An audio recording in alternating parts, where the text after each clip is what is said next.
let's just wait 5 minutes. All right. Well, thank you guys for coming today to cover us and to do this event. I wanted to start, I'm going to be very brief because I just want to get to as many questions as I can. I can do English, I'll answer Spanish if you ask Spanish. And then I'll answer it in English after I answer it in Spanish. So any other languages, you know, won't be able to do it. But those two, and then, look, when I took over Secretary of State, I'll refer you back to the hearings we had in the Senate in January about the role I hope to play. And I believe very strongly this president was elected. One of the reasons why he was elected, very specific things, but one of the reasons why President Trump was elected is sort of an understanding among the American people that our foreign policy was in need of a complete recalibration. A recalibration because the world had dramatically changed. Many of the institutions, policies, assumptions that our foreign policy was operating under were built upon a world that no longer existed. And it required us to re-examine that. One of the assumptions that I think we had lost during this period of time, and I don't mean to make this an academic lecture, but I wanted to give you some insight into the broader thinking, as I highlighted at that hearing less than a year, almost a year ago now, is one of the assumptions was the loss of the notion of the national interest in our foreign policy. At the core of foreign policy needs to be the national interest of the United States. Now that doesn't mean that there aren't issues and things we care about in the world, but at its core, the core principle of the national interest, the core principle behind our foreign policy needs to be our national interests. So you have to first of all define what is the national interest, and then you have to apply it. We defined it as we are in favor of foreign policies that make America safer or stronger or more prosperous, hopefully all three, but at least one of those three. And then it requires you to prioritize. Even the richest, most powerful and influential country on earth has limited resources, has limited time. And it has to be able to dedicate those resources and time through a process of prioritization. That includes geographic prioritization. It also includes issue prioritization. And that's what we intend to do here. Then you have to have the mechanisms of foreign policy to deliver on it. In essence, you have to have a Department of State and a National Security Council and all the elements of U.S. foreign policy influence and power to deliver, to identify and then deliver on those priorities. And that's what we've attempted to do here, and I think we're well on our way to doing it. There's more work to be done. There's things we will improve upon.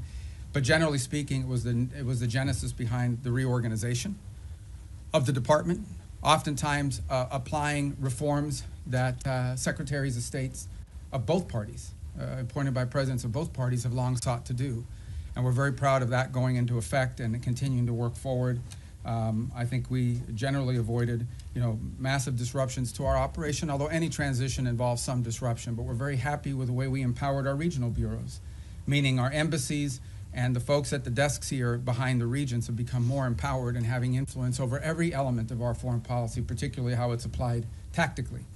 At the same time, one of the things we looked at is foreign aid. Foreign aid is not a separate activity of the United States government. It is an element and a tool of our foreign policy, and it should be used for the purpose of furthering the national interest. That doesn't mean we don't care about human rights. That doesn't mean we don't care about starvation. That doesn't mean we don't care about hunger. That doesn't mean we don't care about humanitarian need. What it does mean, however, is that even foreign aid, which is not charity, it is an act of the U.S. taxpayer. Now, American charities are free to give their money to whoever they want, as long as it's not a sanctioned entity. But the United States and the taxpayer money should be spent in furtherance of our foreign policy, should be spent in places and on things that further our foreign policy, and even that is not unlimited. We have a limited amount of money that we can dedicate to foreign aid and humanitarian assistance, and that has to be applied in a way that furthers our national interests, and that's what we have sought to do as well. And in that endeavor as well, we have empowered the regional bureaus and our embassies to play a dramatic role. In fact, they are not just the implementers of this. They, in many cases, are the ones that are suggesting and are leading the response. And so bringing the tools of foreign aid underneath the umbrella of our broader foreign policy has been an important and dramatic reform. Even in the midst of all that, we remain engaged around the world, including in conflicts that perhaps are not central to everyday life in America, but the president has made it a priority to be a peacemaker. And so you've seen us engaged, whether it's Russia, Ukraine, or India and Pakistan, or Thailand and Cambodia, which is an ongoing challenge, or the tragedy we see now in Sudan, or the potential for further strife in South Sudan and that falling apart. I mean, no matter Armenia and Azerbaijan, we are always looking for opportunities, if possible, to play the role of a mediator that brings about the avoidance of war or the ending of conflicts. And obviously, in many of these cases, you can get people to the table and agree, and then there's the implementation process. And so we've made progress in many of these, particularly in getting them to agree to certain conditions. Obviously, it's ongoing work to make sure that those are implemented and applied. And some of these, conflicts have deep roots that go back many, many years. But we are prepared to be engaged and helpful in ways that perhaps other nations can't. We've been viewed as indispensable in that regard, and it's a role the president takes great pride in the promotion of peace around the world, and something he deserves a lot of credit for. He is personally engaged in all of this. Obviously, the big one was the situation with Gaza, which again is ongoing. There is now a ceasefire. There's that war is no longer going on at the scale and scope and all the other things that were going on before. But obviously there's more work to remain. We are still through the process of trying to implement phase 1 and lead to phase 2 and phase 3. That is a long-term project, some of which will extend beyond the 4 years of this administration, but I thought was a very important achievement as well. So we have a lot to be proud about. I know you probably have some specific questions, and we can get to those, but I wanted to let that, lay that out as the preface and predicate for everything we're going to do today. So I'm going to start. How do I start? I'm going to start from the back row forward, and then I'll just juggle in between. I'll be here pretty long, so we'll get to everybody. Don't get desperate. Don't get wild. All right, I'll start with this gentleman with the white hair in the back. Yes, sir. Ask you about Gaza. U.S. wants Pakistan troops to be in Gaza. Has U.S. got a consent from Pakistan that they will be sending their troops in Gaza for peace building and peacemaking? Yeah. Well, look, in fairness to all the countries we've talked to about being and having a presence on the ground, I think they want to know specifically, what the mandate, what the specific mandate, what the funding mechanism looks like. So we're very grateful to Pakistan for their offer to be a part of it, or at least their offer to consider being a part of it. I think we owe them a few more answers before we can ask anybody to firmly commit.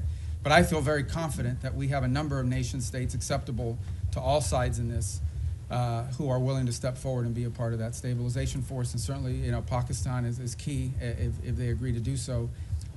But I think we owe them a few more answers before we get there. We're trying to make a lot of progress here with I think the next step here is announcing the Board of Peace, announcing the Palestinian Technocratic Group that will help provide daily governance. And then once that's in place, I think that will allow us to firm up the stabilization force, including how it's going to be paid for, what the rules of engagement are, what their role will be in demilitarization and so forth. Thank you. Next to you in the back. Mr. Secretary, thanks so much for doing this. I want to start with Russia, Ukraine. You mentioned that... Easy stuff, yeah. You mentioned your efforts. There are talks going on right now, starting today and this weekend in Miami. What are your expectations from those talks? And the president yesterday made it clear that he expects Ukraine to basically step up before Russia walks away. If you wake up in Odessa, if you're Ukrainian this morning, seeing Russians are bombing, your city, or if you turn on TV and listen to Putin, what he says, why would the Ukrainians, ignore what the Russians are saying publicly and believe in what they're hearing? Yeah, look, there's a reason why this war hasn't ended, and that is because there's complex factors at play. I know that sounds like a throwaway line, but it's true. What we have tried to do in this entire process, and let's be clear about this. I mean, the United States is engaged in this. The president says this, and I'll translate what I think he's trying to say to you in all of this, and I think he's been pretty clear about it, is it's not our war. It's a war in another continent. We have equities, we have engagement in this war, but it's not our war per se. But we are been told by everybody, I think everybody would agree, that there's only one nation on earth, there's only one entity on earth that can actually talk to both sides and figure out whether there's a way to end this war peacefully, and that's the United States. And we've invested a lot of time, a lot of energy at the highest levels of our government. I believe, President Trump has had more meetings with foreign leaders and others on the war in Ukraine than on any other subject, including trade. He's invested a lot of time. Steve and Jared have invested time. I've invested time. The Vice President, the Secretary of War, others, Secretary of Treasury, and more have invested a tremendous amount of time and energy in this. And what we're trying to figure out here is what can Ukraine live with and what can Russia live with, sort of identify what both sides' positions are and see if we can sort of drive them towards each other to some agreement. Wars end generally in one of two ways. Surrender by one side for another, or a negotiated settlement. We don't see surrender anytime in the near future by either side, and so only a negotiated settlement gives us the opportunity to end this war. A negotiated settlement requires two things: both sides to get something out of it, and both sides to give something. And we're trying to figure out what can Russia give and what do they expect to get, what can Ukraine give and what can Ukraine expect to get. In the end, the decision will be up to Ukraine and up to Russia. It will not be up to the United States. So that's the role we are trying to play in this. And that's why you see so many meetings going on. This is not about imposing a deal on anybody. It is about determining what both sides expect and need to have and what both sides are prepared to give in return for it. and figuring out whether we can have those two overlap. And of course, that takes a lot of time and a lot of hard work. It can't generally be done in the media or in press conferences. I think we've made progress, but we have ways to go. And obviously, the hardest issues are always the last issues. Yes. All right, I'm going to go to the next row. That gentleman right there with the glasses. Well, right behind you, because you're not the next row. That's the next row, right there. Yes. I'd like to ask how you I'm view. sorry, I didn't see. Okay, Oh. go ahead. You can start. I hadn't seen you. I'd seen him, but you can go because you're first on that row. So. Okay, great. Thank you so As much. a well-oiled machine, ladies and gentlemen. So go ahead. I'm sorry, man. Thanks. I'd like to ask how you view recent escalation of tensions between Japan and China. You've been known for your tough rhetoric towards China over the years. Do you condemn China's recent provocative actions against Japan? Yeah, no, I think I've been nice to China, in terms of the work we have to do with them. And I mean, I had another job. My job now is I represent the President of the United States and the United States in foreign diplomacy. And I think we've made good progress with the Chinese. The Japanese are a very close ally of the United States. I think these tensions are pre-existing. We understand that's one of the dynamics that has to be balanced in that region. And I believe that we feel very strongly that we can continue with our strong, firm partnership and alliance with Japan and do so in a way that continues to allow us to find productive ways to work together with the Chinese Communist Party and the Chinese government. Look, there'll be tensions, there's no doubt about it. I mean, at the end of the day, China is and it will continue to be a rich and powerful country and a factor in geopolitics. We have to have relations with them, we have to deal with them, we have to find the things we are able to work together on, and I think both sides are mature enough to recognize that there will be points of tension now and for the foreseeable future. Our job as part of responsible statecraft is to find opportunities to work together, because I think if there's a global challenge that China and the U.S. can work together on, I think we can solve it. And there'll be points of tension. We well recognize that, and our job is to balance these two things. I think both sides understand that. And I think we can do that without imperiling or in any way undermining our very firm commitment to our partners in the Indo-Pacific that includes not just Japan, but South Korea, and obviously if you extend further out, I don't want to leave anybody out, but India and Australia and New Zealand and all the other countries. And we also have growing and burgeoning relationships with countries like Vietnam and even Cambodia that we really haven't had very close contacts with historically.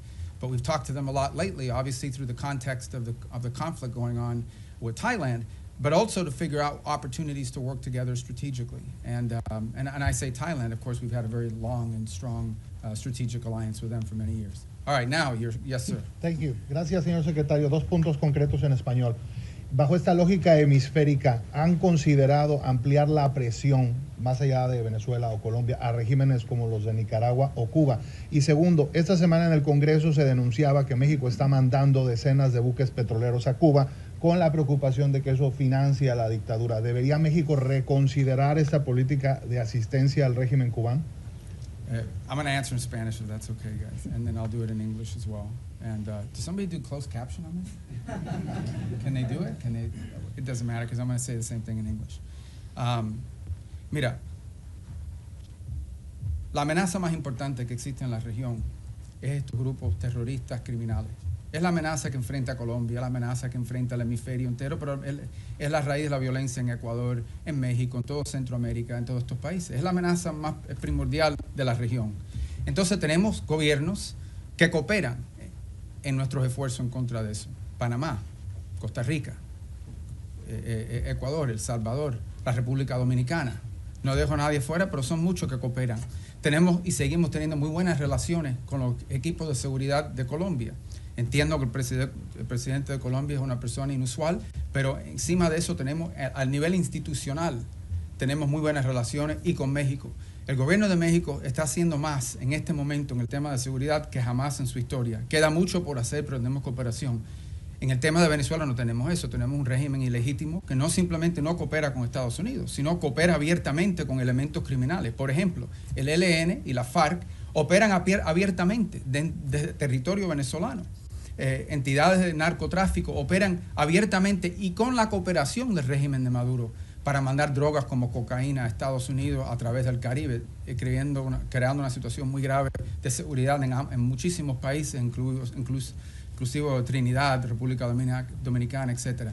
Así que Estados Unidos lo que simplemente está buscando es la seguridad del hemisferio, que incluye, por ejemplo, Haití también. Y no hemos visto enfocado en eso. Obviamente los esfuerzos en contra de los barcos narcotraficantes saliendo de Venezuela han recibido mucha atención. Lo que no se habla lo suficiente, lo que estamos haciendo también en el mar Pacífico, donde hay esfuerzos andando también. La diferencia es que ahí tenemos la cooperación de gobiernos amigos. Lo que no se está hablando es lo que estamos haciendo junto con los mexicanos. Lo que no se está hablando es lo que estamos haciendo para crear una fuerza de estabilidad anti-pandilla dentro de Haití. Lo que no se está hablando es toda la cooperación que existen con todos estos gobiernos para llevar a cabo esta guerra en contra de estos elementos terroristas, criminales, que operan abiertamente dentro de nuestra región y que amenazan los estados de esta región. La buena noticia es que este nuevo año nos va a traer más gobiernos en el hemisferio que están dispuestos a cooperar en países como Bolivia, en Chile. Obviamente ya tenemos grandes amistades en lugares como Paraguay y Argentina. Y en fin, la reelección del presidente en Ecuador, la cooperación que existe en muchos países y esperemos poder ampliar esas relaciones con otros países también. Así que el esfuerzo se trata de eso y en eso estamos enfocados. Y obviamente tenemos que determinar cuáles son las fuentes de inseguridad en la región. Y esa fuente, la razón por la cual Venezuela ha recibido tanta atención, es porque Venezuela es un país que no simplemente, es un régimen ilegítimo, que no simplemente no coopera con nosotros, sino abiertamente coopera con elementos criminales y terroristas, incluyendo Hezbollah, Irán y otros. Y obviamente estos grupos narcos cooperan abiertamente desde ahí. You know, the question and it's a question many of you might have as well, is when it comes to the Western Hemisphere, the single most serious threat to the United States from the Western Hemisphere is from transnational terrorist criminal groups, primarily focused on narco trafficking, but they're in all sides businesses as well. So the good news is we have a lot of countries in the region that openly cooperate and work with us to confront these challenges. Mexico, their level of cooperation with us is the highest it's ever been in their history. Throughout Central America, for the most part, except for maybe Nicaragua and to some extent Honduras, we've had great cooperation from Ecuador, from El Salvador, from Ecuador being in South America, but across the Pacific coast where we're also undertaking efforts. Guatemala, Costa Rica, Panama, these are all nations that cooperate with us openly in search of stability in the region. You move to the Caribbean basin, in Trinidad, in Guyana, in Jamaica, in the Dominican Republic, countries that openly cooperate with us. Even Colombia, despite its unusual president, has institutions in that country that work very closely with us, and those ties remain unimpeded and unaffected. So all of this is very positive. There's one place that doesn't cooperate, and it's the illegitimate regime in Venezuela. Not only do they not cooperate with us, they openly cooperate with terrorist and criminal elements. For example, they invite Hezbollah in Iran to operate from their territory. But they also allow the ELN and the FARC dissidents not just to operate from inside of Venezuelan territory, to control Venezuelan territory, unencumbered, unimpeded. On top of that, we know that they are in cahoots with drug trafficking organizations. It's not just that they don't work with us against these organizations. Okay, it's that they openly, cooperate with these guys and allow them to operate. So these guys are, marching in and out, doing whatever they want from Venezuelan territory, and it's a challenge. And so that's why that's received so much attention. But I would urge you to not just focus on that, but also focus on all the other things we're doing in the region, including, for example, standing up this gang suppression force in Haiti, which we were looking for 5,500 forces. We already have pledges of up to 7,500 forces from a variety of countries. We've seen donors step up to fund that effort. That's a very important effort. It all ties together cohesively. But the goal here is to bring security and stability to the hemisphere, to the region we live in, okay, which has not received enough attention. To bring the elements of American power to achieve that, to do it in partnership with as many countries as are willing to work with us in that regard. That's the goal here, and it's comprehensive and involves more than just one place. What makes Venezuela stand out is that the regime there actually cooperates with the terrorists. Yes, sir. In that row right there. Yeah, right there in the middle. The hemisphere, the White House recently put out the national security strategy, essentially reorienting towards the Western Hemisphere. It was How good, is the right? strategy going to, yeah.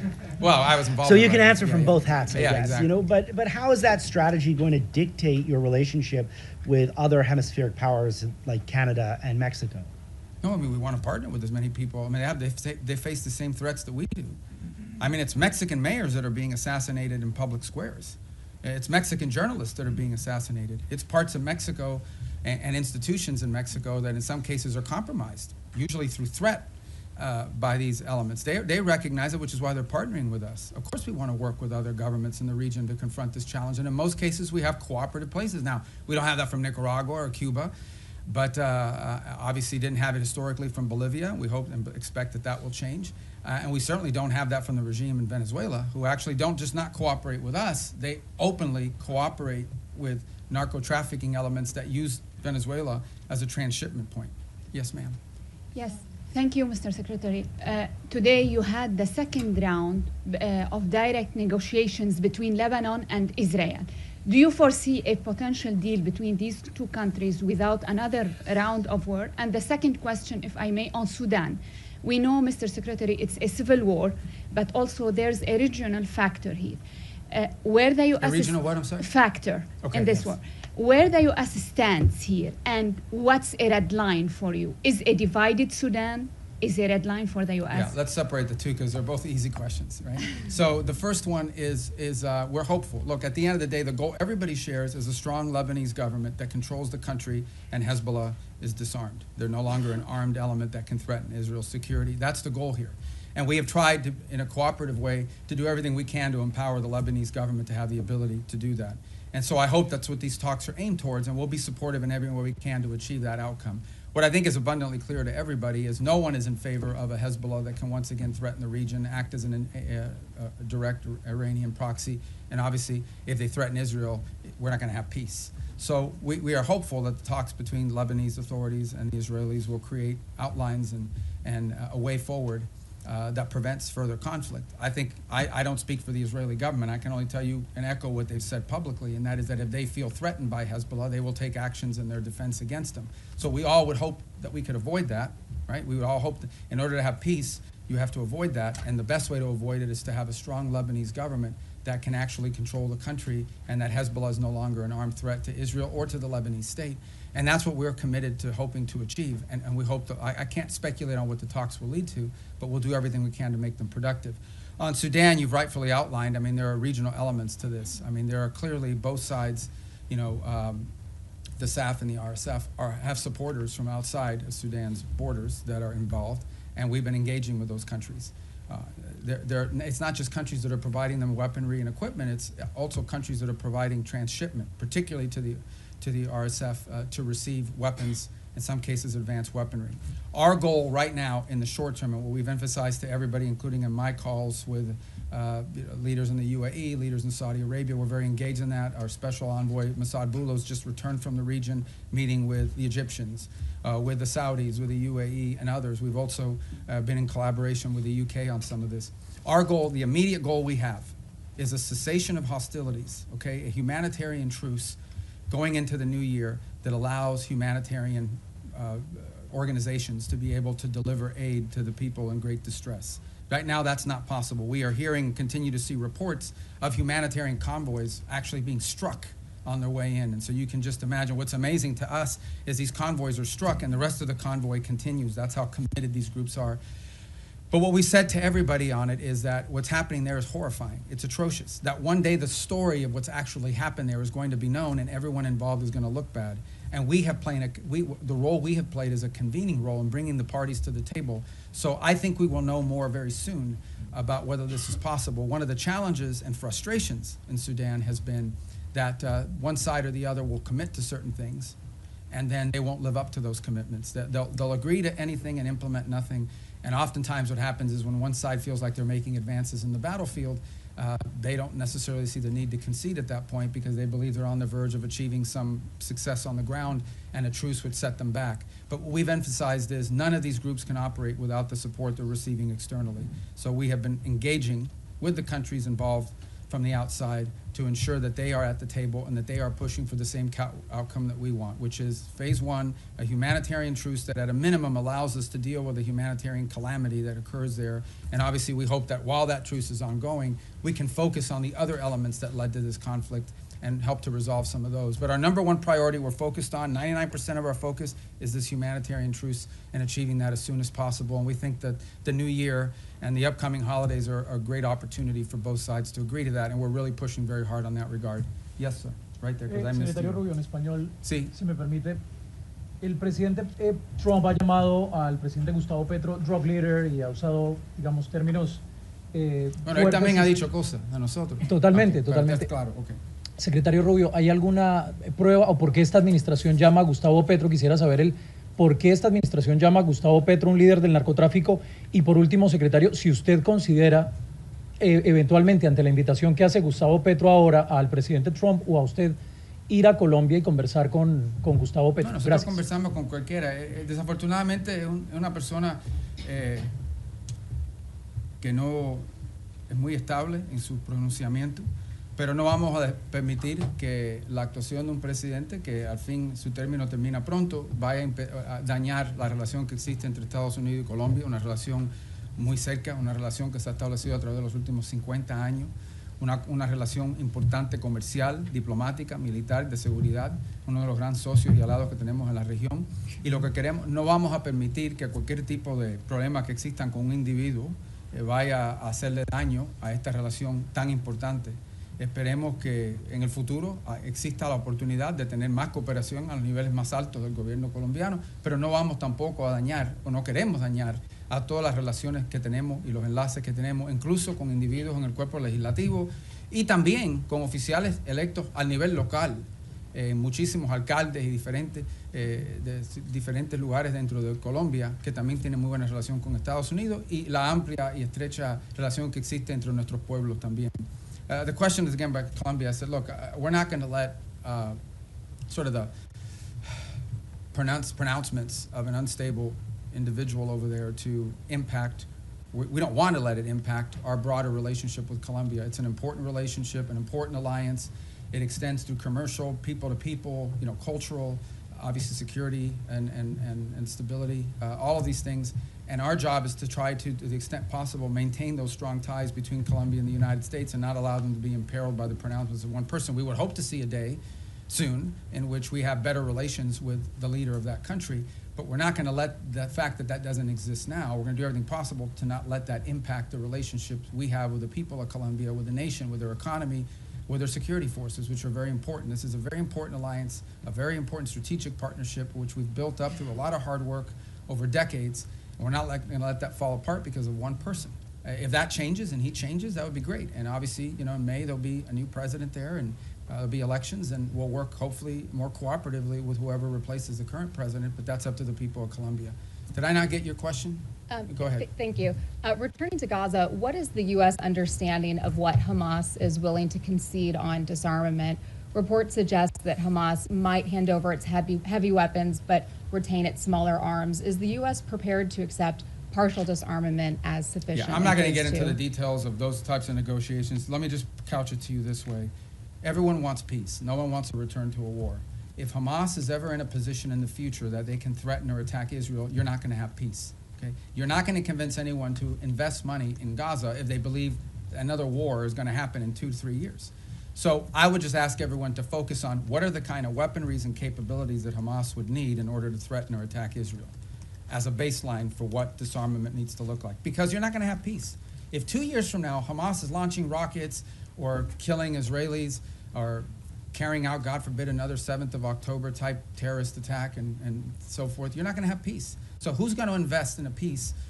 Who's going to invest in rebuilding a place that's going to get destroyed again in a future war? So that's why disarmament is so critical. Now, what that entails, we're going to leave that to the technical teams to work on. It would have to be something, obviously, that they're willing to agree to, that our partners can push them and pressure them to agree to. It also has to be something that Israel agrees to. In order for that to work, both sides have to agree on it, and we need the space to do it. But that's the way to think about it, okay? You cannot have a Hamas that can threaten Israel in the future.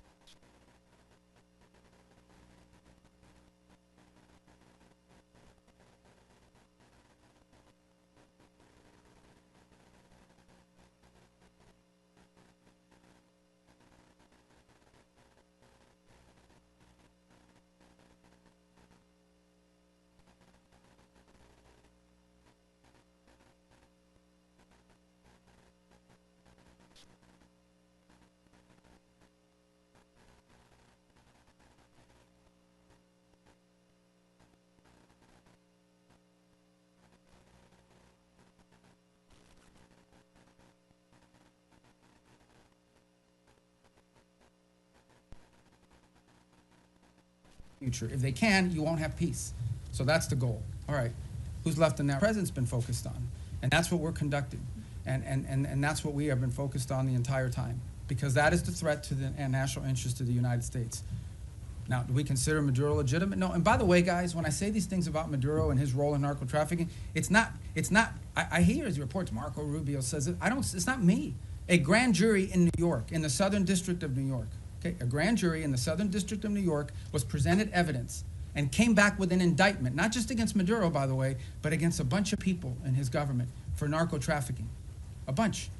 He had, his nephews or the nephews of his wife indicted, convicted in the United States for narco trafficking. Like, this was, until President Trump started doing something about these narco trafficking links, nobody disputed that Maduro and his regime was in cahoots with narco traffickers. Not to mention the fact that they unleashed Trinidad gangs on the United States. They've unleashed, a mass migration event, perhaps the largest in history. 8 million people have left Venezuela since 2014. So also destabilizing all the countries in the region who've had to assume people that are fleeing this illegitimate regime. So, but nobody disputed the drug links. So that's what the president's been focused on, and that's the problem. And that's the problem in Venezuela. En el caso de Venezuela es muy simple. Es un régimen ilegítimo que coopera abiertamente con Irán, con Hezbollah y con grupos narcotraficantes. Incluso la ELN y la FARC que operan abiertamente dentro del territorio venezolano encima de los demás. Entonces, la amenaza que enfrenta los Estados Unidos es eso, que tenemos un régimen ilegítimo que coopera abiertamente con elementos terroristas, y por eso consideramos el régimen de Maduro un régimen terrorista. Cooperan abiertamente con elementos terroristas que amenazan la seguridad de Estados Unidos. Punto. Ese es nuestro interés y en eso estamos enfocados. Okay, next row right there. Yeah. With all due respect for my colleagues, I'm going to ask this one in Spanish. Okay. Señor secretario, usted acaba de decir que no espera o que no es la intención de Estados Unidos que las diferencias con el presidente Gustavo Petro generen afectaciones para la relación con Colombia. Pero la verdad es que sí las han generado. Colombia fue desertificada, el presidente Donald Trump ordenó suspensión de recursos de cooperación para nuestro país y ya se están viendo consecuencias en materia de seguridad en Colombia. Nada más anoche asesinaron a 6 soldados colombianos, el ELN, con un atentado terrorista. Y la gran pregunta en Colombia hoy es ¿qué va a pasar el próximo año si Colombia elige un presidente de izquierda? Si las relaciones de Estados Unidos, las buenas relaciones con Colombia y el respaldo de Estados Unidos va a depender de que el pueblo colombiano elija un presidente que sea visto con buenos ojos por parte de esta administración. No, pero que esto no se trata de izquierda ni derecha. Esto se trata de una persona que simplemente no coopera con nosotros en estos esfuerzos. De eso se trata. Al final del día, el pueblo colombiano va a escoger el próximo presidente. Es una democracia, tienen elecciones, esperemos que se cumplan todos los requisitos. Tienen una larga historia de cumplir los requisitos democráticos. Aquí no estamos diciendo que Petro no fue electo democráticamente, aquí nadie dice que no fue así. Pero en fin, esto no se trata de izquierda ni derecha, se trata de tener en poder un presidente que coopera con nosotros. Obviamente, sin duda, la postura que era tomada en contra de Estados Unidos ha afectado a nuestra relación, no hay duda de eso ninguna. Estamos tratando de limitar eso lo más posible, pero también tenemos intereses que tenemos que proteger. Y tampoco vamos a pretender, cuando tienes un presidente diciéndole a los elementos de seguridad que no cooperen con Estados Unidos, eso no lo podemos ignorar. Pero por otra parte, entendemos que tenemos dentro del sistema colombiano, incluso al nivel legislativo, en el Congreso, en el Senado, también alcaldes y otros líderes políticos de ese país que sí quieren buenas relaciones con Estados Unidos, y incluso líderes que no son de derecha, que son de izquierda, pero que entienden la importancia de esa relación. Pero esto no se trata de ni izquierda ni derecha, se trata que si va a cooperar con Estados Unidos o no. Tenemos una larga historial de cooperar con Colombia, que fue un ejemplo y un modelo para la región, y ahora tenemos algo un poco menos, que es lamentable. Ojalá que eso cambie. The question was about whether the U.S. relations to Colombia is dependent on whether they elect a leader that's center-right or center-left. It has nothing to do with left or right. It has to do very simply with whether or not we have a leader there that we can work with. The U.S.-Colombian relationship, especially our security relationship, but also our economic one with a free trade agreement, was a model for the region. We tried to replicate that. Everybody would use Plan Colombia as an example of what you need to do in these other places. And we want to continue that. Now, no doubt, when you have the president of a country saying some of the things and ordering some of the things that he's ordered, it's going to have an impact on some of that relationship. Our job is to try to preserve and protect as much of that relationship as possible, but it will be impacted. But it doesn't matter whether the next president is center-right or center-left. That's not the issue. The issue is whether the next president is someone who's going to, once again, cooperate with the United States and restart these relations. That's what we seek.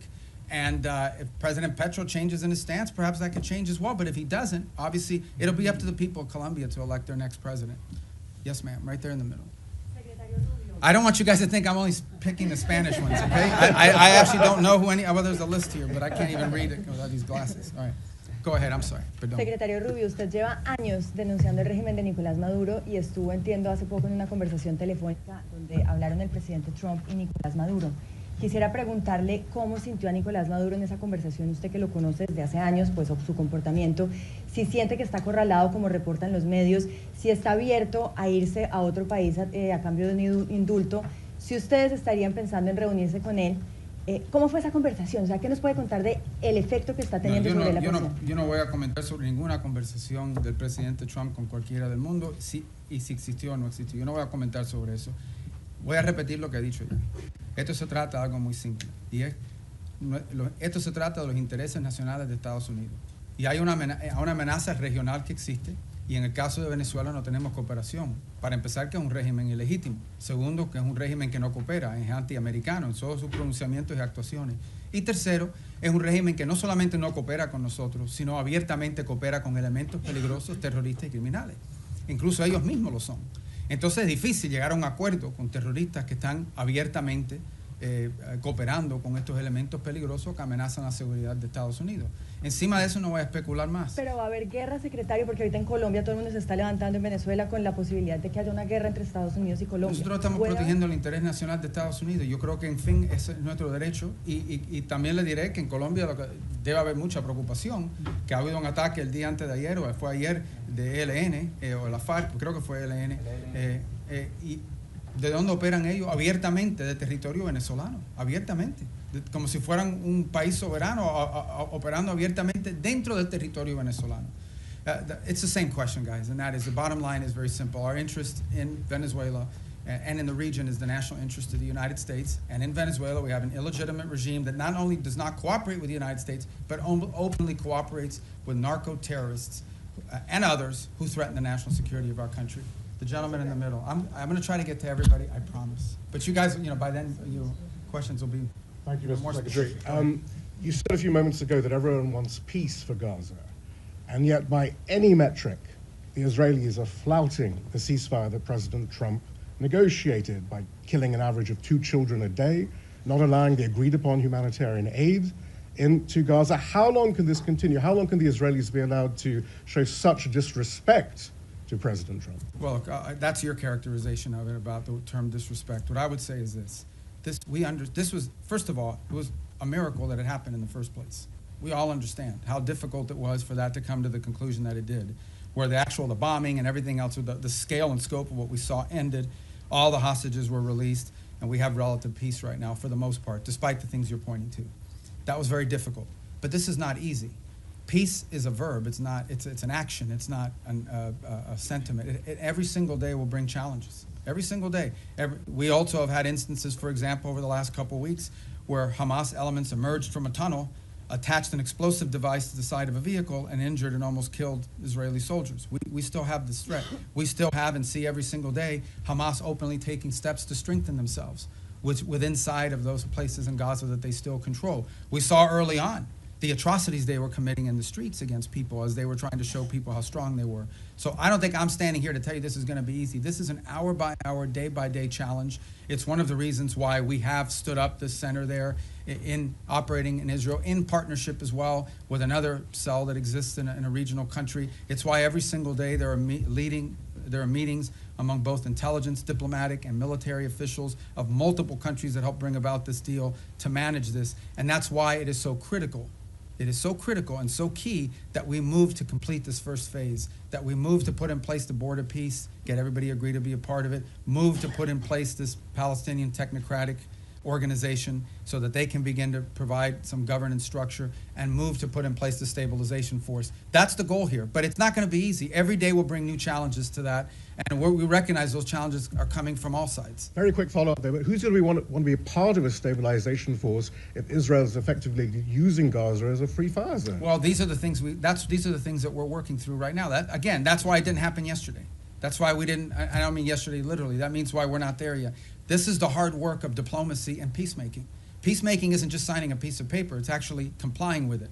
And compliance oftentimes requires, in many cases, in most cases, requires daily, constant follow-up and nurturing. So that is why we are in such a hurry, and I say as a priority, to get to this point where we have the stabilization force in place, overseen by the Board of Peace, and ultimately a Palestinian technocratic entity that can increase in its capability to provide governance. The stronger they are, the weaker Hamas will be in terms of threatening Israel, and I think the more security Israel should feel and the less need for some of these things to happen. But no one's claiming this is going to be easy. We have to work on this every single day. We have people in this building and deployed abroad. This is all they do. 24 hours a day, day after day, elements of the State Department, the Department of War, and all other agencies, including Jared and Steve and even myself, who talk or do something about. There isn't a day in the last, since this was signed 2 months ago, that I haven't had to do something with regards to making progress on the phases of the ceasefire. Yes, ma'am. Right next. Thank you, Mr. I'm Secretary. sorry. I'm going to get to you guys. I'm coming. See, I'm going down the rows like this. Thank you. So right behind you, because I'm still in that row. Thank you, Mr. Secretary, and thank you for having the Has briefing. anyone ever done this where they go like all the rows? No. You're going to look so good to your editors. You know? All right, go ahead. Caroline Lumetta with World News Group. Several faith-based organizations have been calling on the administration to reopen the U.S. refugee admissions program, particularly for religious minorities facing persecution. That includes Afghanistan, Syria, Iran. Is it going to be a goal in 2026 to expand that program again beyond South Afrikaners? Yeah, so here's the problem, okay? In the last 4 years, we had a flood of people enter this country through a variety of means. So that's what we confronted. We have to stop that, and we did. We've been successful. You see the border secured, the number of illegal entries has completely collapsed. And now we're facing a second challenge, and that is we've admitted a lot of people into the United States. And perhaps the overwhelming majority of them are not bad people and so forth. This is all true. But there are people, we know, okay, for a fact, that there are people in this country who got in through some form of vetting that was wholly insufficient. And we've seen tragic evidence of that very recently, including people that we claim to have vetted. So, why does that happen? Because there are some places where you can't vet people. You can only vet people on the basis of information you have about them. But that information is oftentimes dependent on whether there's some local authority that actually has any information about them.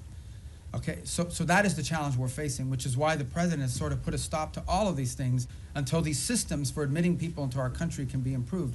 But I think everyone would understand that after a flood of 15 to 20 million people into our country, almost unrestrained in some extent, over the last 4 years before taking over in January of this year, there's a desire in our country to put a stop to that until we can fix these processes to ensure that not only do we know who's in the country now, but in the future, we're not going to face some of these challenges that we faced in the past. So, look, the United States remains the most generous country in the world when it comes to legal immigration. This year alone, close to 1 million people will enter this country legally and have their green card and go to war.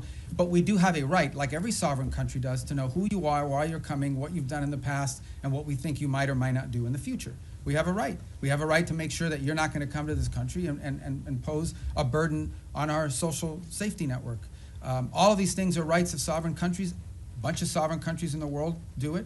Most of the countries in the world have far more restrictive immigration policies than the United States has ever had. But we are in a special period right now. This is not like business as usual. This is, right now, we are less than a year removed from the most reckless migratory incompetence in American history, where a flood of people and mass migration events entered the United States, and they can claim all they want that they vetted people. This is just not true. Some of them were cursory vetting, and in some cases you couldn't vet them because the countries or places they came from had no documents upon which they could be vetted on. So that program will be studied, and it will not be restarted at the scale and scope it was until we are comfortable that it is one that we know everyone who's coming in and who they are and whether they meet the criteria for admission to the United States. Do you have any sort of timeline for that? Thank you so much, Mr. Secretary. A follow-up on the conversation between President Trump and Maduro, because the day after the conversation, the president said he was going to be meeting that gentleman very soon. Is this still being considered? Is the president still considering that? Is still a chance for diplomacy on Venezuela? And also, any role that you see Brazil could play? Because just a few weeks ago, President Lula spoke with President Trump and Nicolás Maduro.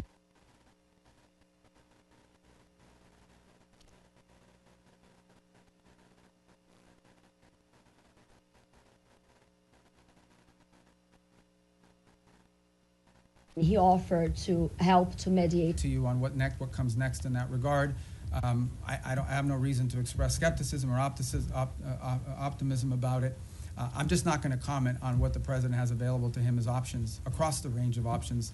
I'm just not going to comment on what the president has available to him as options across the range of options that include diplomatic options. And how about the conversation with Lula?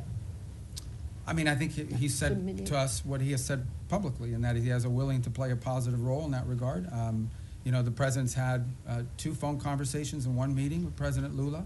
I think we've made progress on some things, including on trade. We have more work to be done. The 2 presidents got along. We felt that was important in terms of those conversations. I've talked to Mauro, their foreign minister, on it, including this earlier this week. And we have a lot of issues in common with Brazil that we'd like to work together on, and strong links. Being from Florida, as an example, I know how important Brazil has been to us as a partner. We've had some disagreements on a couple things over the years as well. But I feel like that relationship is on a positive trajectory. But as far as its role in Venezuela, I don't have anything to provide you on that today of any specificity. Just a Yes, quick sir. follow-up on the tariffs, political tariffs. No, I got to Brazil. get to him. Okay. Okay. Thank you, Mr. Secretary, and thank you very much for doing this. On phase 2 in Gaza, when is the soonest that we could see that being implemented? And then separately, you said at the top that you want the US to play the role of mediator that brings about the avoidance of war and ending conflicts. How do you square that position with a possible military intervention in Venezuela? Thank you. Well, first of all, a couple things. Wanting to pursue peace and secure peace does not necessarily come at the expense of your national interest. We reserve the right and retain the option of defending our national interest. Now, in the case, again, we're going to talk about Venezuela. Let's be clear. Maduro has made multiple deals with elements around the world, including with the Biden administration. Okay, Maduro made a deal with the Biden administration, and here's the deal he made. And I only say this to you not because we want to get back to that deal, but just as an example of why the guy cannot be trusted to keep deals. It's a problem. Okay, somebody, breaks deals multiple times. You have a right to be skeptical they're ever going to keep the deal. He made a deal, and as part of that deal, they lifted sanctions. They released his 2 nephews from federal custody after their conviction. They sent back his bagman, Alex Saab, and all these sorts of things. He released political prisoners, and he promised to have free and fair elections. He didn't have free and fair elections. He rearrested or exiled most of those political prisoners, so he pocketed all the benefits and lived to none of those commitments. So, look, it's hard to have and do a deal with someone who never keeps a deal. Now, on the broader perspective of what you're asking about, let's be mature here. Yes, there are issues where we want to pursue peace if that is possible, but we also have our national interest. If our we're not going to reach a peace deal with narco-trafficking bans. We're not. We can't reach a peace deal with MS-13. We can't reach a peace deal with Tren de Aragua. We can't reach a peace deal with the ELN or the FARC that are still pumping drugs into the United States or any of their cartels in Mexico. You can't do a peace deal with these people any more than you can do a peace deal with a mafia. So I think it's important to understand that's different between warring factions and nation states around the world where we feel like maybe we could act as a bridge to bringing about the differences. But when you're talking about things that directly implicate the national interest of the United States, and no one can argue that transnational criminality and terrorism in our hemisphere is not a threat to the national interest of the United States, we reserve the right and have the right to utilize every element of national power to defend the national interest of the United States. And no one can dispute that. And every country in the world reserves the same option. We just simply have more power than some of them do. And phase 2 Gaza? Oh, phase 2 Gaza, yeah. I mean, we got to complete phase 1 to get to phase 2. That's why we're working every day to get there. Look, guys, if this stuff was easy, it would have been done already a long time ago. This is a complex situation. No one would dispute it, but it's important. What we achieved already, what the president achieved ending that war already was something no one thought was possible. Everyone thought that the last episode was going to be an Israeli incursion into Gaza City that would lead to massive loss of life and the hostages would never be reunited with their families. And today, as we speak, all the hostages that were living are back, all but I believe one of the bodies has been returned. No one would have believed that 6 months ago. So that in and of itself, but that is not the end of the story. We want to continue on this. But what we're talking about is dealing with something that no one has been able to solve in 30 or 40 years. No one. And it's going to take some time. But I feel generally optimistic that we have the right people at the table with the right motivations to make it happen. But no one is claiming to you that this is going to be just a straight up trajectory. It's going to have its ups and downs. It's going to have its good days and bad days. The important point is that the momentum and the trajectory on it is a positive trajectory, and we're investing, high levels of our government every day in trying to make that happen. But we can't do it alone. We have all these other partners that we have to include. So I would focus you on, let's get the board of peace in place and announced. Let's get the technocratic Palestinian group in place, and then let's get the stabilization force in place. And then we can move on to the other elements, the phase 2 and phase 3 of the plan, that hopefully will be what will be enduring. And the work of putting phase 2 and phase 3 in place is going to extend far beyond the next 3 years. I mean, this is a generational commitment, but we want to leave those pieces in place for the next administration to continue to build upon, even as we achieve phase 1 and parts of phase 2 during this administration. Yes, ma'am. Yeah, Mr. Secretary, some of your former Democratic former Senate colleagues who considered you one of their most trusted bipartisan partners have, since you joined the Trump administration, accused you of abandoning some of your former principles and positions. And 3 or 4 have said they regret voting for you. Well, I had 99 votes. I could have spared 4. What's your response to that? And more importantly, how do you think about building and maintaining bipartisan consensus and cooperation on foreign policy at this moment, especially because that will be necessary to sustain President Trump's legacy after he leaves office? I mean, we live in a very different time, unfortunately. I engage with senators, for example, from both parties. We saw a bunch of them the other day all the time, and obviously, but politics today is very different than it was 10 or 20 years ago. It just is. I'm not in that anymore. I'm no longer in a political office, but I know political offices. I served 14 years in the Senate, and politics is real, right? I mean, there's also not a lot of benefit to a Democratic senator saying what a great guy Marco Rubio is in this current political environment, or anyone in the Trump administration for that matter. So all I will tell you is I get up every day, we go to work, we get work done, we do cooperate and work with. They don't always agree with everything we're doing, but I have a lot of people in the Senate, particularly chairmen of key committees that we interact with. There's things people can say and do in the public that because of politics in private that they can't say or do in public. But I don't know what else to comment on that other than one more point, and that is, I think this is important. I think people have lost sort of their mindset here a little bit, okay?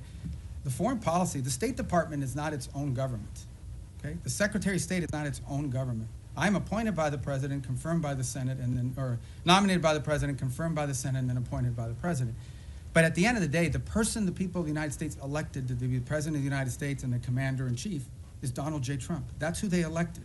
And my job, and the job of the people in our administration, is to implement the President's foreign policy. We provide advice, we provide counsel, but ultimately our job is to take what the President wants to do, take his vision, and implement it. Come up with options for implementing the President's vision. That's my job today. When I was a senator, I represented the state of Florida. Today, I am the Secretary of State for Donald J. Trump, the President of the United States, and my job is to implement the President's foreign policy, provide advice, provide counsel, provide ideas, provide for opportunities and ways in which his foreign policy can be implemented. But in the end, our job is to implement that. And why people think that somehow foreign policy can be divorced from our republic?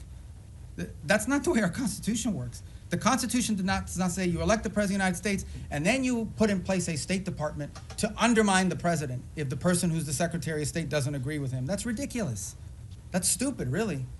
And I don't know why anybody would think that. So that's the job I have, and that's the job I'm proud to do. I think we've made a lot of progress. We have a lot more work to do. All right, on our row right there from Italy, right? I know you from the... Yes. Do you cover us now, or are you on Capitol Hill still? No. Everything. Both. So you're like a one-man bureau for the whole well thing. As All here. right. You're like me. You have 2 jobs. Good. Yeah. All right. Thank you, Mr. Secretary. So the United States, on one hand, are mediating with Russia to end the war in Ukraine. But on the other hand, the Russian foreign minister yesterday or the day before said it would be a fatal mistake from the U.S. To block the oil tanks from Venezuela and trying to overthrow the Maduro regime. So what kind of what's the assess that you're doing, and are there any safeguards in place to avoid escalation with Russia? And then I have another question about the Hezbollah. So, yeah, we're not concerned about an escalation with Russia with regards to Venezuela. I mean, we've always expected them to provide rhetorical support for the Maduro regime. I think they have their hands full in Ukraine, and if he's watching, Sergey, Merry Christmas. And but at the end of the day, I expected them to say what they were going to say. The rhetorical support, we understand what that's at. It's not a factor in how we consider this whole thing. And then, if I may, about the Hezbollah, I know you already answered, but I wanted to ask you if the US administration is considering a broader military support involving also potential Arab partners, not only in providing weapons, but also going into the field to disarm the Hezbollah if the diplomatic talks will fail. Well, I've not heard anyone sort of suggest that at the level of detail that you've talked about. I think regionally, for example, if you talk to the Syrian authorities, they're very concerned about Hezbollah. I think most of the countries in the Gulf region view Hezbollah as an agent of Iranian influence and Iranian action.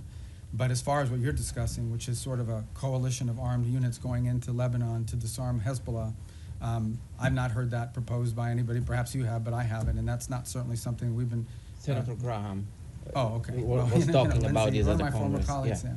Well, you should ask Lindsey about how he's going to put that together, because, but we just haven't heard it. I'm not saying you may not hear that one day in the future, but I think what is clear, and I think maybe perhaps what Lindsey is speaking to, is that it is clear that if you talk to leaders in the region in all these countries, they all have the same goal, perhaps not, which is to ensure that Hezbollah can no longer play the role that they've played in the past, not just threatening Israel, but being an agent, an open agent, really a proxy of Iranian influence in the region. All right. Thank you. Next. I didn't get to you. Oh, I'm in the new row. Okay, go ahead. Okay, thank you so much, sir.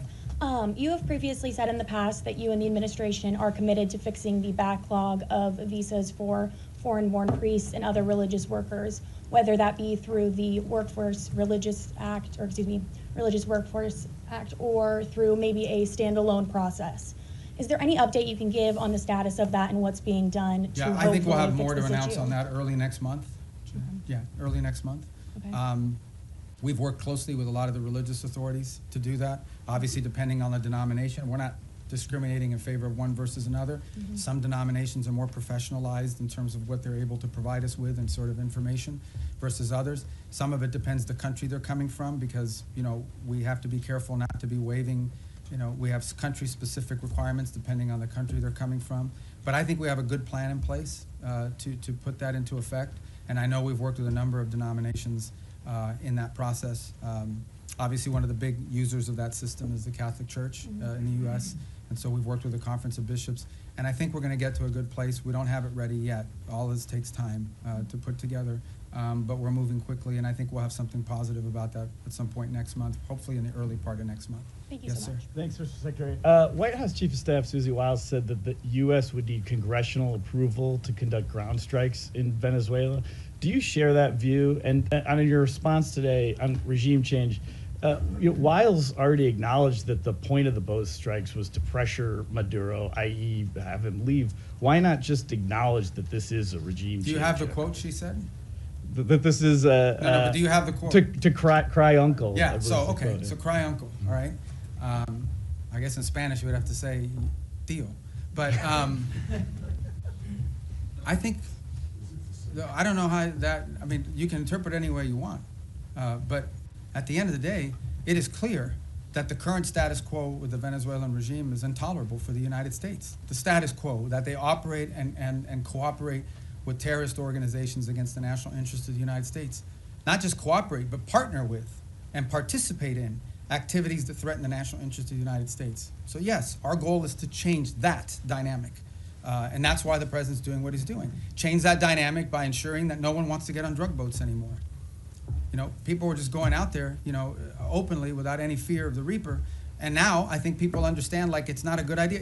By the way, we haven't had a strike in the Caribbean basin in almost 5 weeks. Do you know why? It's not because we stopped looking. It's because no one wants to get on a boat anymore and do that. So it's been effective at cutting that down. Now there's been strikes in the Pacific.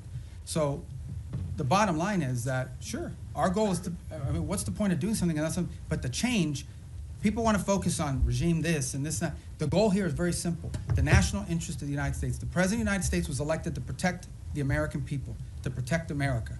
That's what he was elected to do. It's one of his fundamental promises that Donald J. Trump made when he was elected President of the United States, is I am going to protect this country. Protect us from what? From the threat of terrorism, from threats to our economy, and from threats these drug organizations and these terrorist organizations pose against the United States. And if you are an ally, a friend, a partner, or cooperate or participate in activities that threaten the United States, you're going to have a problem with President Trump. I think the only shocking thing here is that a lot of people say that. People run all the time for office. I'm going to take on the cartels. I'm going to do this. He's actually doing it. He's not doing anything he didn't say he was not going to do during this campaign. He said he was going to go after the cartels. And now he's going after the cartels, and everybody's shocked. Don't be shocked. This is a man who was elected president because he says and then he does. He doesn't just say and then forget about it. In congressional approval on land strikes, do you think that the United States does need to go to Congress in order to conduct land strikes in Venezuela? Well, look, I'm not going to speculate about things that haven't happened and may never happen. I'm not going to speculate on that. All I'm going to tell you is that two things. And I remind Congress all the time. By the way, I was very consistent on this position because it was my position when I was in the Senate. Number one, no administration, Republican or Democrat, has ever accepted the War Powers Act as being constitutional. That said, multiple administrations, including this one, have sought congressional approval and or certainly congressional notification of actions taken. Why? Because American action is always strongest when it has the buy-in and the participation of a broad set of actors. Now, given our current political climate, that's not always easy because we do have people today in politics that are against everything that President Trump is for. It doesn't matter what it is. It doesn't matter if they themselves had the same position. If it's President Trump's idea, they're against it reflexively, okay? That's the nature of the current climate in our politics. But I can tell you that to this point, nothing has happened that requires us to notify Congress or get congressional approval or cross the threshold into war. We have very strong legal opinions.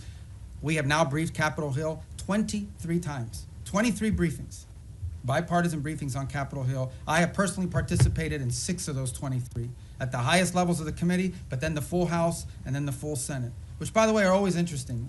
Okay, get it. I've been there before, okay? So I was part of this thing in the past as well. But you do this briefing, you answer all their questions, and then they go out and tell people, we heard nothing, we saw nothing, that we were pleased with. They already had their answer before they went in, but we do them anyways. And we continue to do them. Not to mention the individual calls I've had with leaders in Congress, and I'm not going to disclose what those are. So everybody over there does know what we're doing, they know why we're doing it, and we've kept Congress fully apprised, and we'll continue to do so. Yes? Thank you, Mr. Secretary. The settlers' violence is rampant in the West Bank. The what is, I'm sorry? The settlers, yes, the Israeli okay, settlers' violence in the West Bank is being escalating, is increasing. Also, Israel is building around 20 settlements unit. Doesn't this undermine your own effort in the peace process? And also, if I may, on Gaza, the humanitarian situation is dire. The babies have been frozen to death because of the weather. Tents have been flooded. Is this anything that the United States can do to alleviate the suffering of the civilians in Gaza? Yeah. In the case of the West Bank, we have, and you've seen our embassy even has put out statements and comments about specific incidents there that we're concerned about, that we do think, create a point of strong friction in the broader effort. And our own embassy, and Ambassador Huckabee has spoken to this as recently as a couple weeks ago, very firmly, I believe. And so we'll continue to communicate that as we have and make our opinion known in regards to its impact on the broader challenges. In the case of humanitarian, absolutely. I mean, this is the reason why that group is set up there every single day. We've been successful at opening new corridors. We want to continue to see that increase. We want to continue to see the flow of aid increase into those parts of Gaza that are still under Hamas control. But it also goes back, not to sound like a broken record, to why it is so critical to have the border peace put in place and the Palestinian technocratic group put in place. Because that allows us now, when you have this technocratic Palestinian group in place and a stabilization force to provide security, it now allows us to have someone we can work with to turn over the humanitarian aid to and have them be the ones that help distribute it along with these international partners. That's what the point we're trying to get to, that we can get to a point where that is, and part of the thing with humanitarian aid is also security. Someone has to provide security for these convoys as they go in, because oftentimes they have been attacked, they've been looted, they've been so forth. We don't have a force that can do that right now unless the Israelis are going to go in, and that would violate the ceasefire. But if we have a stabilization force on the ground, they could provide security. And then the technical side of it, the logistical side of it, along with the international partners, is what the Palestinian Technocratic Organization can do. That is why we are in such a hurry to finalize that phase of this deal so that the aid can flow. And not just aid, then we can move from aid to reconstruction, which is the goal everybody has. You want to reach a point in which you're not providing aid because Gaza has an economy, and it's not an economy controlled by Hamas. But we can't get to that stage until we can secure the place. And that's why we're in such a hurry to finalize that phase of the deal. Yes, sir. Vladimir Putin today I thought you were introducing yourself. No, no. Vladimir. I'm Vladimir Definitely Putin. not. Definitely not. Vladimir So Putin. what are you doing here? Nick Schifrin, PBS NewsHour. Vladimir Putin had his own end-of-year press conference today. Oh, he's trying to step on my message. Yeah. His went, I think, 4 hours, so we got at least 3 hours. And he said he was willing to end the war in Ukraine. I bet you he didn't do it in Spanish. He did not. All right. Go ahead. I'm sorry. No, that's right. He said he was willing to end the war in Ukraine based on principles he had outlined last summer, and that included a complete Ukrainian withdrawal from 4 regions, most of which are not occupied by Russia, recognition of occupied Russian territory in Ukraine, and the complete lifting of sanctions. That goes beyond some of the recent conversations you've been having. So do you think Putin is serious about peace, and is the U.S. willing to recognize occupied Russian territory in Ukraine? Look, I think ultimately there is what people say, and I'm not claiming that that's not his position. I'm just saying there's what people say and then what people do. In the end, we're not going to base our approach to finding peace here on the basis simply of what people are saying. We're going to base it on what people are willing to agree to, what countries are willing to agree to. Our role is very simple. We try to understand what the Russian position, how much can they give and what do they have to have. We understand the Ukrainian position, and we try to find whether those two things can overlap. Maybe that happens this week, maybe that happens next month, maybe that's not ready for a few months. That's not up to us. That's up to the two sides. In the end, it's up to them to make a deal. We can't force Ukraine to make a deal. We can't force Russia to make a deal. They have to want to make a deal. The role we're trying to play is a role of figuring out whether there's any overlap here that they can agree to. And that's what we've invested a lot of time and energy and continue to do so. That may not be possible. I hope it is. I hope it can get done this month before the end of the year. I want it to end as soon as possible. I know the president is deeply committed to helping it end. I know this, though, we're the only ones that can do it. If we were not involved, no one would be talking to both sides. The UN can't do it, but who else is going to do it? Nobody in Europe can do it. So I think the one thing people should have is an expression of gratitude that President Trump is willing to continue to engage in this despite the fact that we haven't yet gotten the outcome that he hopes to have, because no one else could do it. And so that's what we're trying to do here. So this whole narrative that we're trying to force something on Ukraine is silly. We can't force it. There's no peace deal that Ukraine, there is no peace deal unless Ukraine agrees to it. But there's also no peace deal unless Russia agrees to it.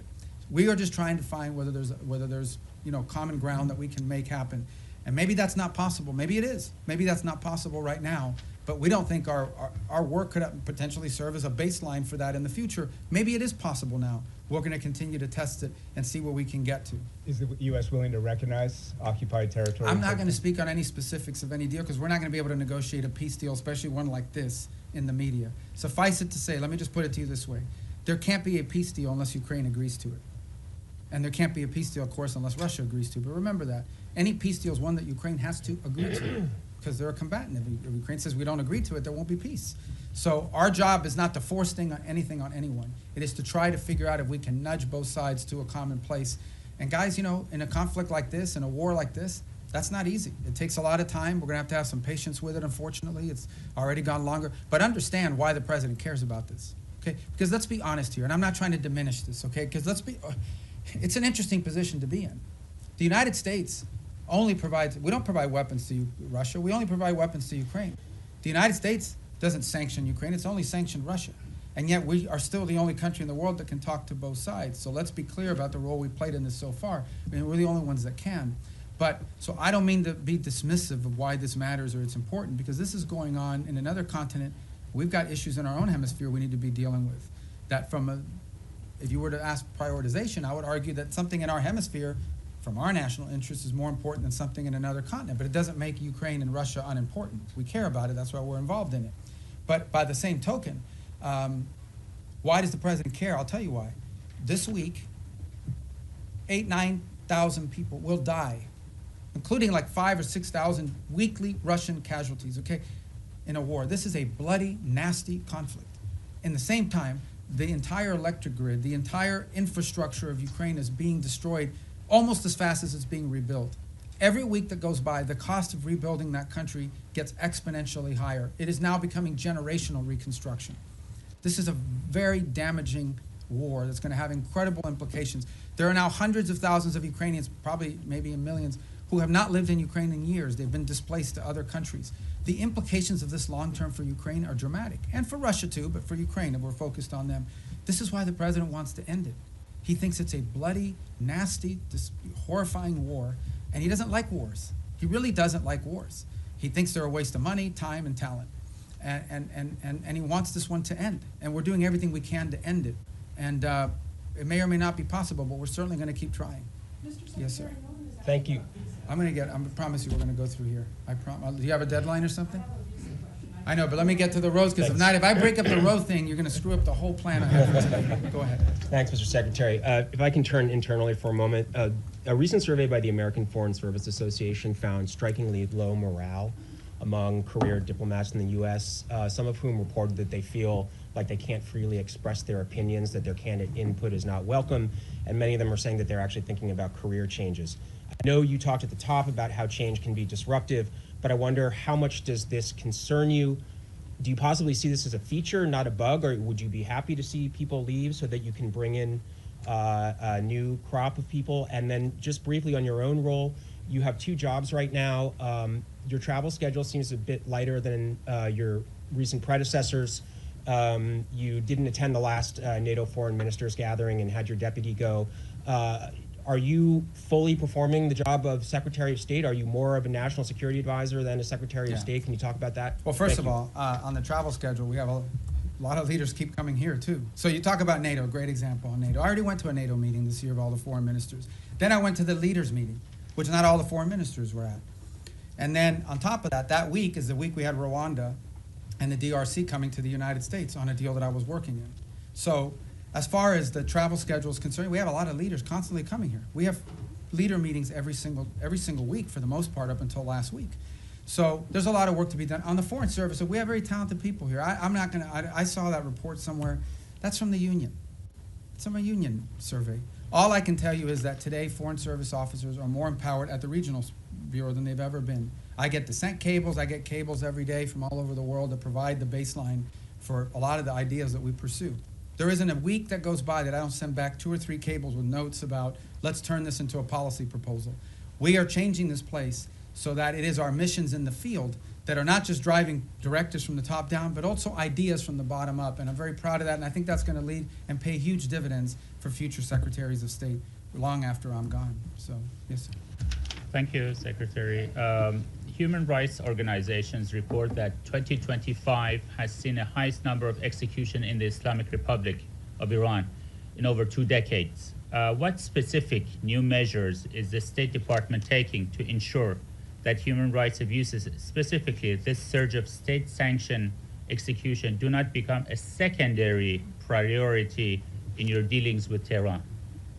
Well, ultimately, look, we have very deep systemic disagreements with the regime in Iran, and it's part of one of, if not the most sanctioned country in the world, one of the most sanctioned countries in the world. There isn't a week that goes by, or at least 2-3 times a month, I'm authorizing some new sanction on some new entity related to Iran.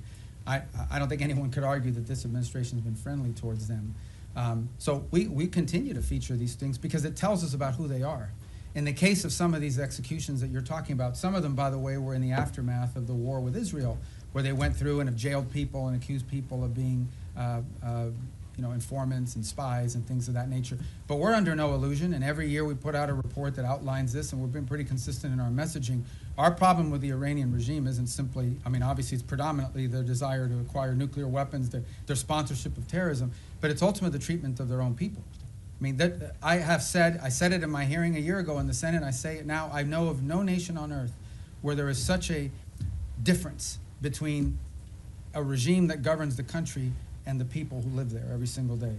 That regime is not reflective of the people who live in Iran, who are the inheritors of a proud and long cultural legacy and a proud history. And then you've got a clerical radical regime that has driven and taken the wealth of that country and used it not to enrich secure their people and their future, not to make sure they have enough water and electricity. They've used their money to sponsor terrorist organizations all over the world. That's what they've used their money for. So we're going to continue to consistently point that out. Secretary, second. I'm sorry, I got to go because I'm getting everybody today. Regarding Europe, you said that Europe was not going to be able to mediate between Russia and Ukraine. There's been some disengagement. There's some push within the European Union to either not comply with the increase in defense spending that the United States has been promoting, or also some European countries like Spain promoting closer ties to China, or going to China, or inviting more investment from China, or even Chinese technology in critical infrastructure. Are you concerned at all about this path? And no, the countries made a commitment in NATO at a meeting I was at, where they made the 5% pledge, which is a dramatic and historic pledge, with the exception of Spain, of course, who didn't make that pledge. And we've had no indication from any of the countries that agreed to that they're not going to do it because it's in their own interest. I mean, it's in their own interest. Bottom line is, increasing their defense capacity is in their interest because it's their defense. As far as like opening up to China, look, one of the biggest problems Europe faces is they're being flooded with cheap Chinese goods, including Chinese cars. They're being flooded. Their own industrial base is under attack by unfair Chinese practices economically. So, I don't know what the rhetoric you're pointing to or the examples, but I mean, that's a threat that Europe faces, and they need a rebalancing as well. They're also, like we are, experiencing disruptions to supply chains and things at the economic realm that are very problematic and dangerous for national security.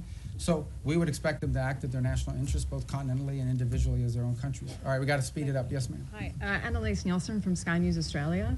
In your national security strategy, you've warned Europe about civilizational erasure. When you've been watching what's been happening in Australia with the rise of anti-Semitism and our government's response to the Bondi massacre, our Prime Minister's dodged direct questions on Islamic extremism, but then unprompted evoked right-wing extremism as a threat. Do you have any message to Australia about civilizational erasure, and why is America watching? Look, I just think it's very simple, and that is that any mass migration is highly disruptive to any country. We talked about it here in the United States. When you experience mass migration, I don't talk about immigration, I'm talking about mass migration. Okay, mass migration is a negative thing. It's not positive. And it's very difficult for any society to absorb and assume hundreds of thousands, if not millions of people over a short period of time, especially if they come from halfway around the world. There are cultural and assimilations issues related to that, et cetera. And so these are concerns that it's concerns I have about our own country primarily. It's been a priority of this administration to address this. But I think it's a growing concern in Europe. I mean, there are other voices in Europe and obviously in Australia as well that have expressed concern about this. These are facts. This doesn't make you anti-anybody. What it makes is you do have, as a sovereign country, the right to control how many people you absorb, how many people you allow in, and who those people are. This is a very basic sovereign right. Okay? It doesn't mean you don't allow any people in. There are people coming into this country every day to visit, to work, to live permanently, but you have to know who they are, and you have to have some limits and controls over what those numbers are. And obviously, because of some of the things we've seen, mass migration over the last decade has been highly disruptive, not just to the United States, but also to continental Europe, and in some cases in the Indo-Pacific as well. So I just think this is a real challenge that multiple Western advanced industrialized countries are facing, and I think it's pronounced in parts of Europe as well, and obviously, at least on the basis of your question, appear to be a challenge as well in Australia. All right, to the next row. Yes, ma'am. Are you not? Hold on, Andrea, right behind you. I'm going to get to everybody. Go. Yeah.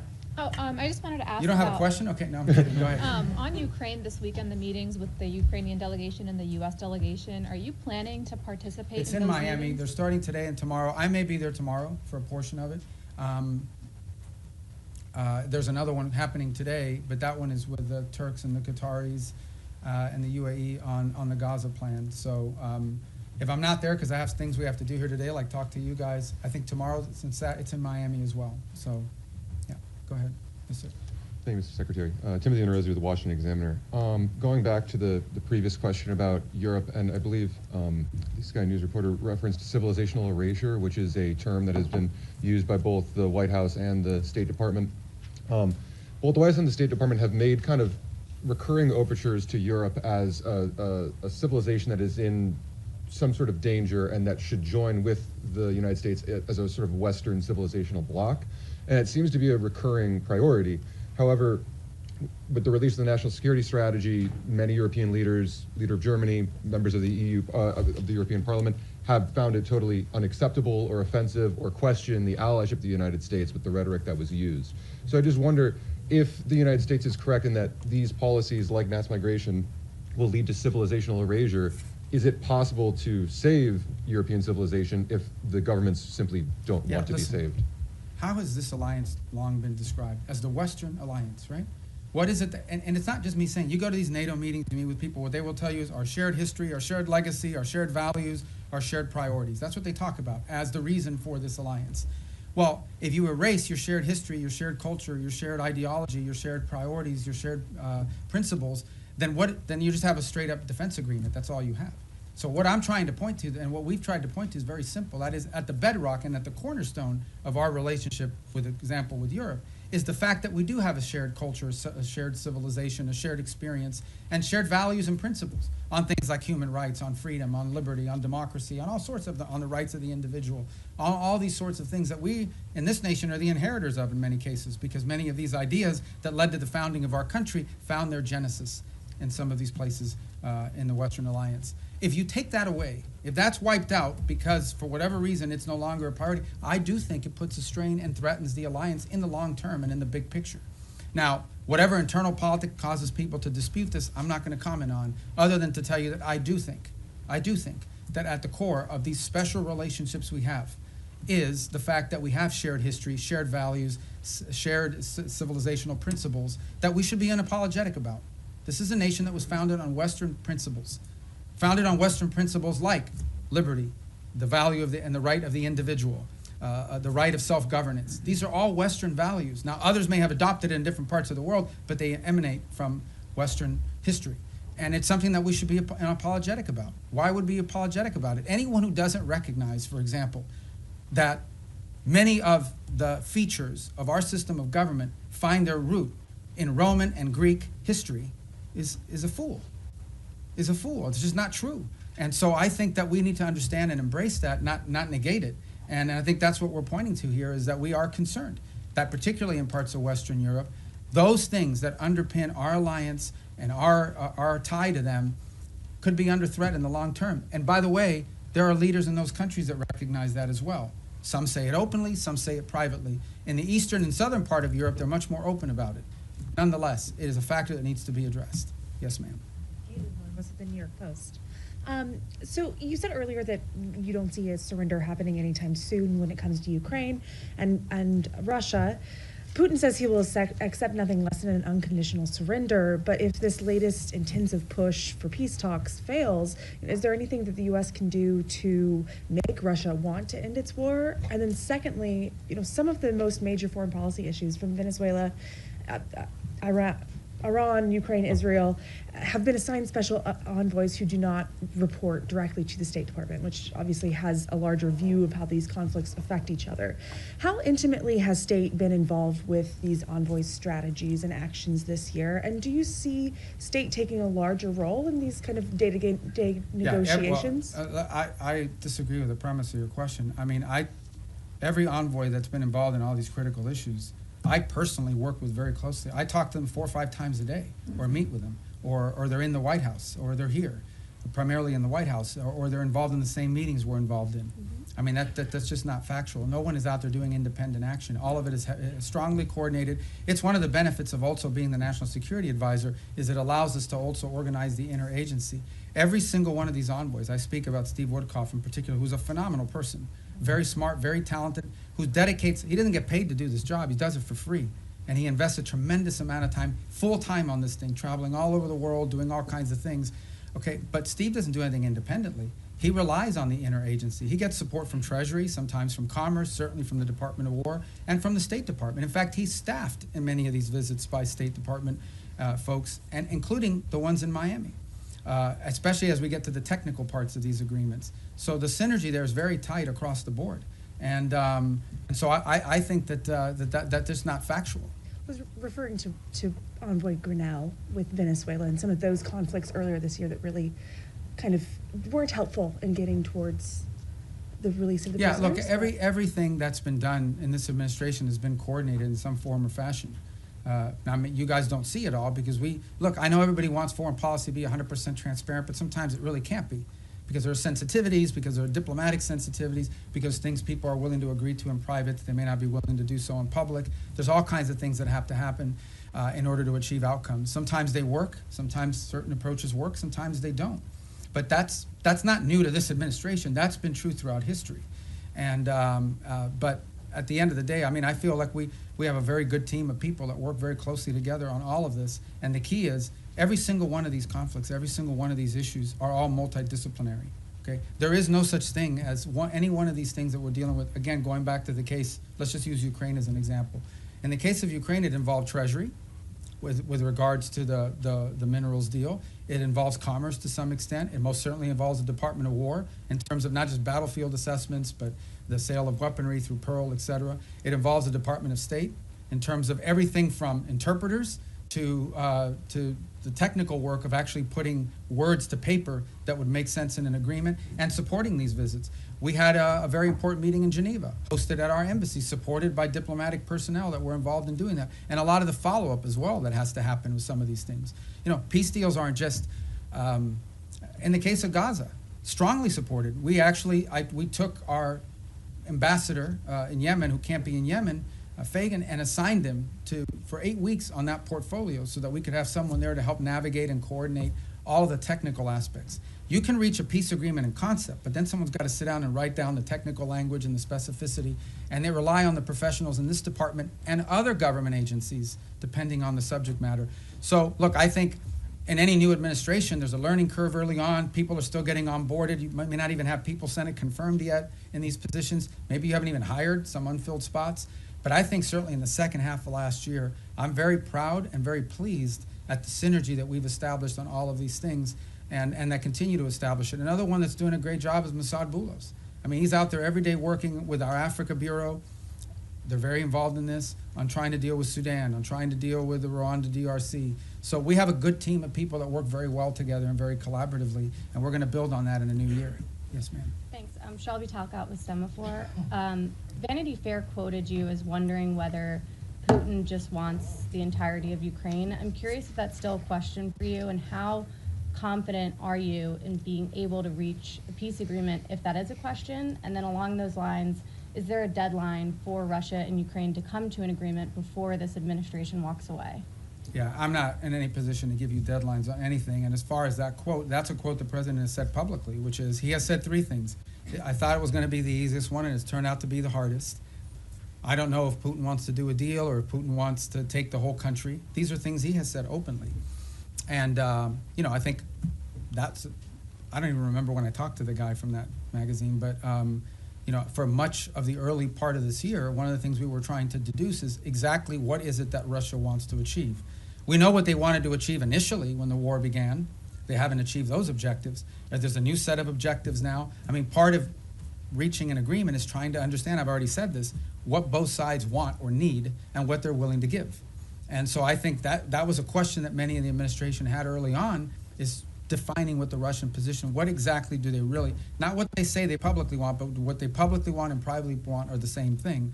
That's part of the, and the same is true on the Ukrainian side, by the way. What could they actually live with, what's acceptable, what's not acceptable, what are their red lines? That's how you put a deal together. You have to sort of figure out if the two sides overlap at some point. Sometimes some deals are just not ready. Sometimes the timing is perfect. You have to put it together. If you look at what happened with Gaza, that looked intractable. And then a series of events occurred that made it possible.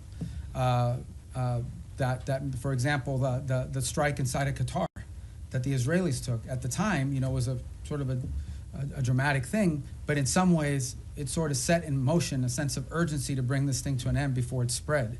So sometimes you just have to be ready for a change in circumstances or conditions that allow progress to be made. But these things are hard to do. They take a lot of time. Sometimes it takes some patience. It's just unfortunate that you know that every day that goes by, more people are died and more people die and more things are destroyed. Yes, sir. To come back to your comments earlier on Sudan, you mentioned this concern about transshipment and weapons coming from overseas to Sudan. Could you sort of put a slightly finer point on it? Have you raised this with the UAE in your meetings that they need to stop providing support to the RSF? And have you got any commitment or any kind of look, response none of to these, that? neither side has their own factories for the most part, right? All these weapons are acquired from abroad. They have to come from somewhere else, and they have to come through somewhere else. So someone is allowing it to be shipped in, and someone is actually shipping it. So we've had the right and appropriate conversations with all sides of this conflict, because that is their leverage. Without their support, neither side can continue. So that's why we need to engage, and that's why we've engaged the parties involved in all of this. I don't want to find myself here in a position of picking on anybody other than to say that we think and we're hopeful that we can make some progress on this, but we know that in order to make progress on this, it will require outside actors to use their leverage and their pressure to make that come about, particularly this humanitarian truce, which is the first thing we want to achieve. We think that outside actors have the leverage and the influence over the players on the ground to bring about this humanitarian truce. And we are very focused on it. I had a conversation on it yesterday. We have spoken to the UAE, we've spoken to Saudi, we've spoken to Egypt, and this is not new. We've been talking to them. We signed a document with them in September at the UN gatherings. We had previous meetings with them before that. So this is not a new engagement. It's just one that's had a higher sense of urgency given recent events there. But yeah, we're involved every single day trying to work through this because we do understand that and this is not new to this conflict. It is in many ways similar to what happened to happen in Gaza. What brought Hamas to the table, among other things, was the fact that some of the countries that had relationships with Hamas, like Qatar, like Turkey, played a very constructive role in bringing them to the table and pressuring them to sign an agreement. And we played a similar role on the other side. So, you know, it's not unusual that you would involve outside actors in using leverage to bring parties to the table to agree on something. Yes, ma'am. Thank you, Mr. Secretary. On Venezuela, what is the U.S. willing to commit if Maduro is ousted from power to ensure that the country doesn't plunge further into instability in sort of Yeah, I don't have any announcements on that right now. And do you see Maria Corina Machado and Edmundo Gonzalez as the heir apparents for power? Well, we don't believe Maduro's not legit. We've been pretty clear. We didn't recognize him as a legitimate president. The previous administration didn't as well. The first Trump administration didn't either. He's not the legitimately elected president. They had an election last year that was stolen, and everyone knows it. Even all the countries in the region know it. And but you know, I don't really have anything to add other than what I've said today with regards to Venezuela. Thank you, Mr. Secretary, for doing this. According to a poll by the Reagan Institute, 62% of all Americans support the use of military force against suspected drug traffickers in the Caribbean. And among MAGA Republicans, 90% support the military use against suspected drug traffickers in the Caribbean. So how does the State Department view or analyze these figures? Yeah, I mean, we don't do foreign policy by poll, and our job is to carry out the directives of the president. The president was elected. Donald J. Trump was elected the President of the United States, and he promised that if elected, he would go after drug cartels, and that's what he's doing. He is keeping a promise he made to the American people upon which they elected him to be president. He told them he would protect this country, and that's what he's doing, and he told them he would go after drug cartels, and that's what he's doing. So it doesn't surprise me if that poll is accurate because the president's simply living up to the promises that he made when he ran for office. Yes, ma'am. Mr. Secretary, on Gaza, you've said repeatedly in this room now that this is peace is a process, that phase 2 could take next 2 to 3 years. Is there a possibility? To fully implement. To fully implement. You can't build buildings in one day. Right? Is there a possibility in your mind that the status quo, more or less as we see it now, with this sort of insufficient flow of aid, periodic violations of the ceasefire by each side, a lack of reconstruction, and of course the absence of an international security force, that this could potentially continue more or less through the rest of the president's term? And if not, I'm not asking for a date, but I think we'd all like to know. We've heard from the president and yourself that there are all these countries that want to join the international security force. When will they deploy? Are we talking in the next year, in the next couple of years? And is there a certain amount of time that could pass at which point the administration, without an ISF, at which point the administration would green light or will green light Israel to resume its war? The way to answer that question is this way. No one is arguing that the status quo is sustainable in the long term nor desirable. And that's why we have a sense of urgency about bringing phase 1 to its full completion, which is the establishment of the border peace and the Palestinian Technocratic Authority or organization that's going to be on the ground. And then the stabilization force comes closely thereafter. Once we've established that, we have a lot of confidence that we are going to have the donors for the reconstruction effort and for all the humanitarian support in the long-term building of phases 2 and phases 3. We just don't think that we're going to get to phase 2 or phase 3. We don't believe that we can have a successful donor conference, just as a real example, until people know they want to know who's in charge, and they want to know that there's security. Okay? They want to make sure that who's going to pledge billions of dollars to build things that are going to get blown up again because a war starts. So they want to know who's in charge, and they want to know that there's security, and that there'll be long-term stability. So no one would argue that what we have in place now is sustainable in the long term. We have to get to the completion of phase 1.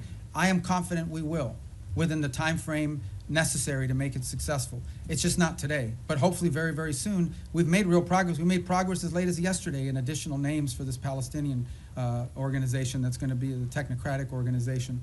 So I think we're very close. I think we're going to get there. I'm optimistic that we're going to be able to get through phase 1. And then what I meant about taking years for phase 2 or phase 3 is not years to start it. I'm just being, to rebuild a place, to put buildings and rebuild an economy, it takes time. You have the donors, but you still have to have the equipment, you got to build, you have to do all that sort of thing. This is a long-term project. Phase 1 is not a long-term project. It has to happen. I'm confident it'll happen within a time frame that makes it successful. We're very committed to it, and so is everybody else. Everybody else in the region understands that there is no plan B. If this doesn't work, plan B or what's going to happen is a new war, and no one wants that. No one wants that. So, Mr. Secretary, are you going to be able to tell us in the next year who is going to secure Gaza and it'll have to happen who is much. going You're to talking about disarm? the stabilization force? Yes. Yeah. That'll have to happen much more than a year from now. That is the completion of phase 1. When we get through the establishment of the stabilization force, border peace, Palestinian group, stabilization force. All those things happen, boom, boom, boom, 1, 2, 3. They have to happen very quickly, not a year from now. This is something we're aiming at very soon. It has to. It's what we're focused on right now, like a laser. All right, yes, sir. Secretary, thanks for all the time, and it's not going to be 4 hours, I promise. It's an hour and a half. You see the press corps is hungry for engagement here. I hope the State Department will return to regular press briefings soon. You got a great spokesperson's unit over there that's more than capable of handling it.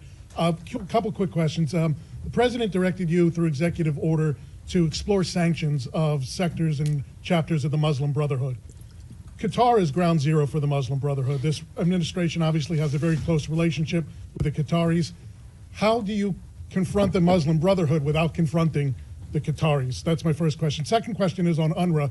There's a report that the State Department is in deep discussions about possibly sanctioning UNRWA. What's your mindset on that, and do you feel there is any role for UNRWA absent humanitarian aid delivery in the future? I think